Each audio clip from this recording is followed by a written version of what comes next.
लोकसङ्ग्रहमेवापि सम्पश्यन् कर्तुमर्हसि कर्मणैव हि संसिद्धिम् आस्थिता जनकादयः लोकसङ्ग्रहमेवापि सम्पश्यन् कर्तुमर्हसि कर्मणैव हि संसिद्धिम् आस्थिता जनकादयः लोकसङ्ग्रहमेवापि सम्पश्यन् कर्तुमर्हसि कर्मणैव हि संसिद्धिम् आस्थिता जनकादयः लोकसङ्ग्रहमेवापि सम्पश्यन् कर्तुमर्हसि कर्मणैव हि संसिद्धिम् आस्थिता जनकादयः लोकसङ्ग्रहमेवापि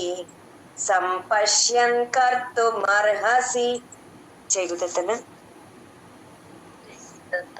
ఈ వీక్ ఈ శ్లోకంతో లాస్ట్ అండి. 21st శ్లోక.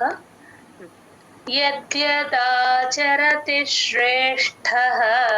యద్యదా దా కింద యావత్తు యద్యదాచరతి తీకి షాని యాడ్ చేసుకొని చెప్పాలి. షా కింద రకారం ఉంది కాబట్టి యద్యదాచరతిష్ తీకి షాని జాయిన్ చేసి చెప్పాలి.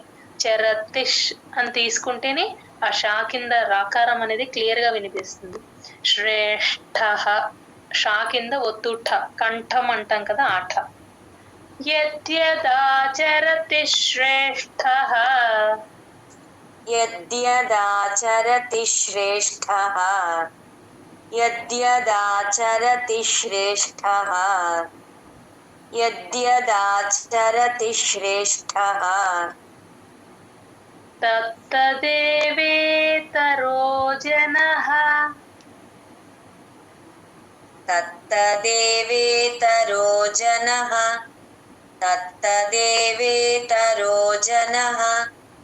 తత్తదేవేతరో జనః. తా కింద తావొత్తుంది కదమ్మా, కొంచెం అత్త అని ఎలా చెప్తామో అలాగే తత్త అలా రావాలి. మరొకసారి చెప్తాను మ్యామ్. చెప్పండి. తత్తదేవేతరో జనః. ఓకేనా మ్యామ్? ఇప్పుడు సయత్ ప్రమాణం కురుతే. సయత్ యాకి తాని జాయిన్ చేసి చెప్పాలి. యత్ తర్వాత పా కింద రావద్దు, ఆ పైన రాసేసుకోండి యత్ ప్రమాణం అని చెప్పి.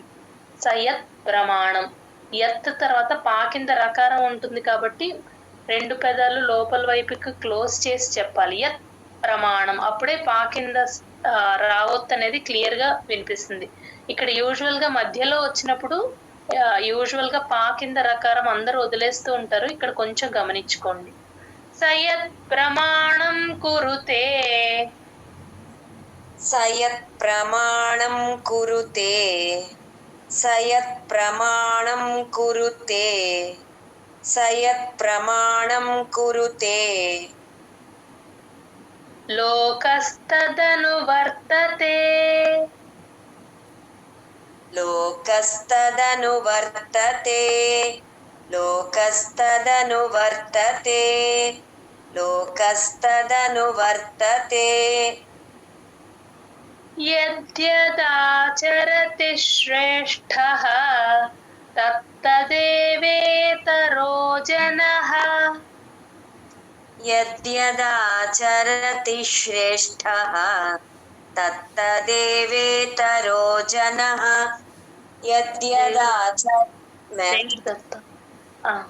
యద్యదాచరతి తిష్ అని తీసుకోవాలి. ఆ షా కింద రకారం క్లియర్ గా వినిపించాలి. ఓకే. యద్యదాచరతి శ్రేష్ఠః. ఓకేనా మ్యామ్? యద్యదాచరతి శ్రేష్ఠః. శ్రే అది కూడా శ్రేయ కూడా ఇంకొంచెం క్లియర్ గా వినిపించాలి. Okay ma'am. యద్యదాచరతి శ్రేష్ఠః. తత్తదేవేతరో జనః. యద్యదాచరతి శ్రేష్ఠః. తత్తదేవేతరో జనః. యద్యదాచరతి శ్రేష్ఠః తత్తదేవేతరో జనః.